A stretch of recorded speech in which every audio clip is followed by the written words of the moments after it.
2차 정권 심판이다. 2차 정권 심판을도 얘기했어요. 그렇게 할 얘기가 없습니까? 다음에 동시선거는 3차, 또 다음에 대선은 4차, 5차, 6차.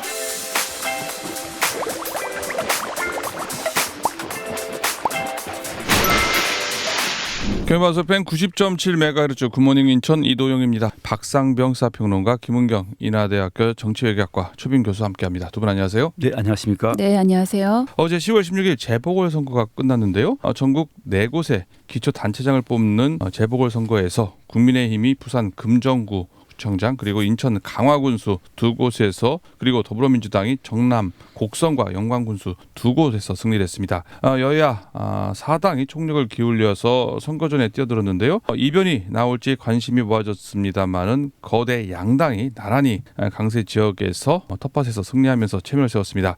서울시 교육감 선거에서는 진보 단일 후보를 표방한 정근식 후보가 당선이 됐는데요. 오늘은 어제 치러진 재보궐선거 결과와 이후 정세 변화에 대해서 두 분과 이야기 나눠보도록 하겠습니다. 먼저 두 분의 말말말 들어보겠습니다. 김은경 교수님, 오늘은 어떤 말말말 뽑아오셨습니까? 이재명 민주당 대표가 선거 과정 중에서 여러 차례 유세 현장에서 했던 말이기도 합니다. 여러분의 손으로 2차 정권 심판을 완성해달라. 지난 4월 총선에 이어서 이번 재보선에서도 심판해달라라고 얘기를 했는데 결과는 심판은 없었다. 심판해달라고 했는데 심판은 없었다. 심판은 없었지만 그게 또 다른 민심의 의미는 있을 거라고 생각합니다. 다른 민심의 의미요? 네네. 그 뭐 차차 말씀을 드리고 이번 선거는 다들 이제 이변을 어느 정도 기대를 했거든요. 이변이 없었다는 게 이변이다. 예. 그 내용은 뒤에 선거 총평할 때 다시 듣기로 하고요. 박상봉 평론가님 말말말 어떤 말입니까? 선거가 끝날 즈음에 금정구가 이번에 가장 핫프레이스 아니겠습니까? 예. 금정구에서 이기고 있다. 이런 소식이 전해졌겠죠. 제일 가슴을 졸인 사람이 물론 후보자가 제일 졸였겠지만 빼고 아마 한동훈 대표였을 거예요. 여기서 지면은 그렇죠. 나락으로 떨어질 수가 있을 가능성이 높았기 때문에 대표님 이기고 있습니다. 그러니까 한동훈 대표가 페북에 올린 글입니다. 이겁니다. 국민의 뜻대로 정부와 여당의 변화와 쇄신을 이끌겠습니다. 저와 당이 먼저 변화하겠습니다. 와닿는 얘기예요. 예, 그 얘기는 뭐 긍정. 예, 긍정적인 얘기인데 저쪽 용산에 대해 두고 하는 얘기 같습니다. 그렇겠죠, 당연히 그럼요. 용산 듣고 계십니까? 저 한동훈 이번에 이겼습니다. 이런 말을 합니다. 이 정도 했습니다. 변화 이걸 가겠습니다. 알아서 하세요. 얘기죠. 국민의 뜻대로. 국민의 뜻대로. 그래서 제가 오늘 뽑아온 겁니다. 그렇군요. 뭐 사실 금정구 얘기 뒤에서 얘기를 하겠습니다만은 이게 생각보다 그래도 계속 10% 리드를 유지하면서 22%포인트 차로 아주 가볍게 이기지 않았었습니까? 말만 핫플이었었지 사실 결과는 어떻게 보면 싱겁게 국민의힘의 낙승이라고 볼 수가 있는데요.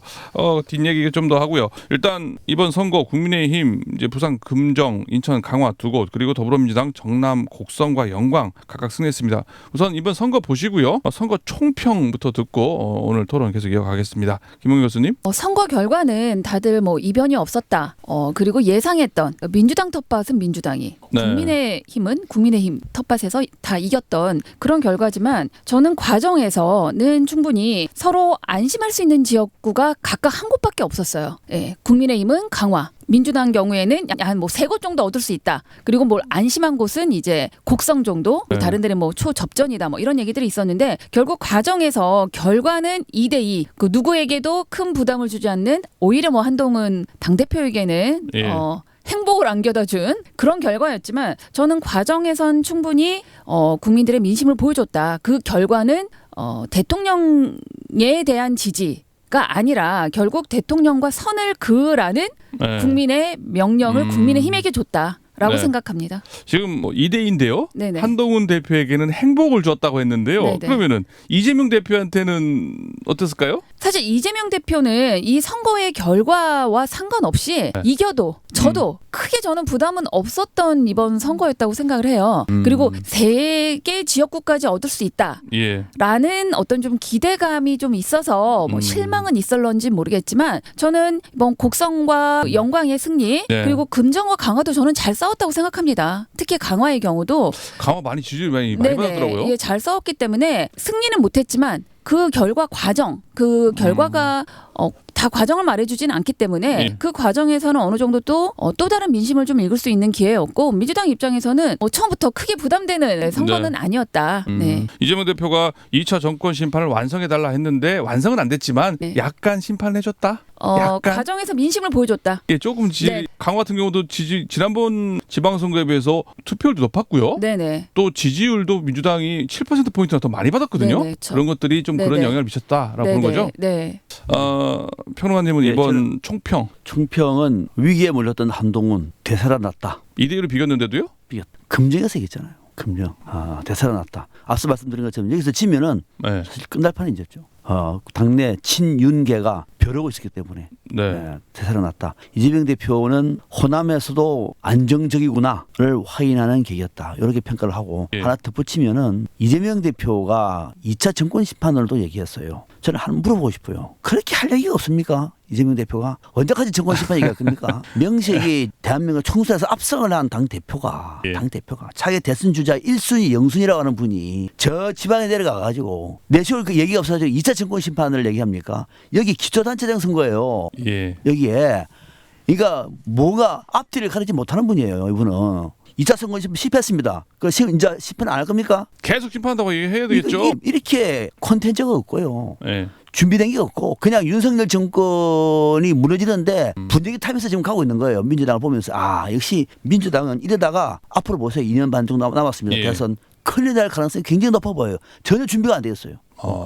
당대표가 그거 가가지고 기초선거에서 기초선거는 말 그대로 생활정치예요. 예. 중앙정치가 개입해서도 안 돼요. 이거는 재보궐선거지 않습니까? 전국선거 아니라고요. 가수도 안 돼요. 거기는. 그 지역에 있는 주민들 그 지역의 단체라든지 여기서 선거를 칠 수 있게 중앙당이 도와줘야 돼. 그거 내려가가지고 정권 심판을 해달라고 2차로. 그럼 다음에 동시선거는 3차? 또 다음에 대선은 4차, 5차, 6차? 이게 제1당 민주당이 대표가 할 일입니까? 참, 저 이재명 대표 이거 보면서 본인도 지금 쫓기고 있구나. 제가 강화 군수 선거 가까이서 보니까요. 거기에서는 확실히 이제 강화에 있는 공약이라든지 이런 얘기보다는 지역 일꾼 얘기보다는 정책보다는 정권 심판 얘기인데 이게 뭐 다 그랬구만요. 다 그런 거죠, 그럼요.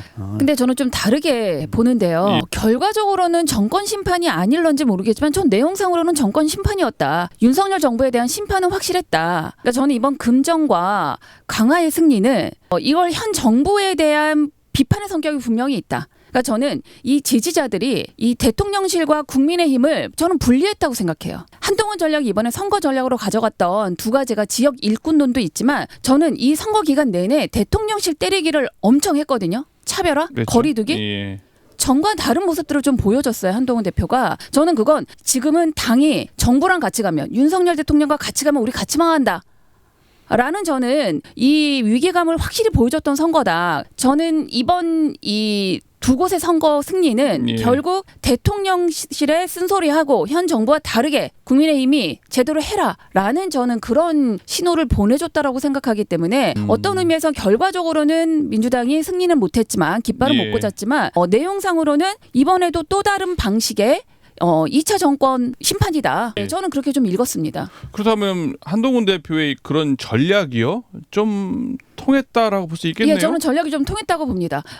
물론 친윤계나 대통령실에서는 어차피 이길 선거 지역구였다. 이렇게 과소 평가는 할 수 있을런지 모르겠지만 이 선거 과정 내내 금정도 위험했고요. 예, 강화도 정말 맹추격하고 있는 그런 모양새였거든요. 예. 이렇게 낙승을 한 부분에 대해서는 저는 어느 정도 한동훈 대표의 역할은 인정을 해줘야 된다. 네. 용사가 각을 세웠기 때문에 전략적으로 그렇게 했기 네네네. 때문에 그나마 이 정도의 금정구청장 그 정도의 격차를 가지고 승리했고 네. 강화 군수도 어쨌거나 8% 차이긴 합니다만 승리할 수 있었던 요인이 바로 한동훈 대표다. 한동훈 대표의 역할이 컸다. 그리고 우리가 작년 강서구청장 선거에서도 거기도 기초단체장 선거 아니었습니까? 네. 그런데 그냥 당이 총출동했어요. 당대표뿐만 아니라. 그리고 그 당시 김기현 대표가 어쨌든 결과에 대한 책임을 어느 정도 지고 나갈 수밖에 없었잖아요. 예. 저는 이번 선거도 기초단체장이고 지역 일꾼을 뽑는 선거였지만 유권자들은 결국 지금 정부에 대한 평가를 제외하고 투표를 할 수는 없었을 것이다. 예. 그건 교육감 선거에서도 저는 어느 정도 나타났다고 생각합니다. 네. 앞서 말말말 평론가님이 이제 이 한동훈 대표 살았다 한숨 돌렸다 얘기하셨잖아요. 그런데 이번 금정구청장 선거에서 많이 졌을 경우에는요, 윤석열 대통령의 레임덕이 심해지는 거 아니냐? 라는 얘기도 있었는데요. 이게 어쨌거나 한동훈 대표가 휴 한숨 돌렸습니다만은 용산도 좀 한숨 돌렸겠습니다. 용산도 한숨 돌렸는데 이제 한동훈 대표에 대한 부담감은 커지겠죠. 방금 김웅 교수님이 이제 말씀하신 해석은 틀린 얘기는 아닙니다만은 아전 인수식 해석이에요. 아전 인수 자기 눈에 물려는 방식이고 그런 논리라고 얘기하면은 강화도는 어떻게 됩니까? 강화는 이제보다 차이가 더 줄어들었어요. 젖잘싸란 얘기죠 지금 젖잘싸. 그러니까 강화도 같은 경우는 한동훈 전략이 안 통한 거죠. 한동훈이 가만히 있었으면은 앞서갔을 텐데 한동훈이가 떠들면서 대통령 때리는 바람에 8%로 좁힌 것 아닙니까? 그러니까 그런 논리이기 때문에 저는 그 해석에 반대는 안 합니다만 그건 아주 인수식의 해석이고 국민들은 지금 국민들은 앞서 제가 이재명 대표 때 얘기하는 거는 이런 정치의 막장극에 민주당은 손 놓고 구경하면서 정권 심판론 얘기할 때가 아니란 얘기예요. 당신의 능력을 보여주세요. 그런 말입니다. 당신의 힘을 보여달라. 압승을 한 민주당이 대한민국 국회에서 압도적인 의석수를 갖고 있으면 무엇이 바뀌는가? 그걸 보여줘야 되는 것이지. 저 치고로 내려가가지고 고향에 지방에 내려가가지고 제2의 정권 심판론 또 얘기하면은 듣는 국민들은 짜증난다는 거죠. 그것이 전략이 맞느냐 얘기고 이번에 금정구 같은 경우에는 사실 야권이 단일화 된 것 아닙니까? 단일화. 그것도 단일화되고 그 부산이 금정구가 보수세가 강하다고 하더라도 단일화 때문에 긴장한 건 사실이거든요. 네. 그런데 그 와중에 한동훈 대표가 내려가지고 열심히 뛰면서 6번, 7번 왔다 갔다 했어요. 그 공로가 있는 것이고 여기에 김영배 의원이 무슨 말 했습니까? 민주당 김영배 의원이 보궐선거 원인 제공자 혈세 낭비에 억수로 하게 만든 국힘 이 정당 또 찍어줄 거냐? 부산 시민들 네 찍어줄 겁니다. 이 민주당 망한 거죠 그러면은 물론 김영배 의원이 뭐 징계받는다 합니다만 이렇게 내부적으로도 민주당은 문제가 많다는 거죠. 네, 알겠습니다. 10월 16일 재보궐선거 결과와 이후 정세 변화 얘기 나눠보고 있는데요. 4부에서도 계속 이어지겠습니다.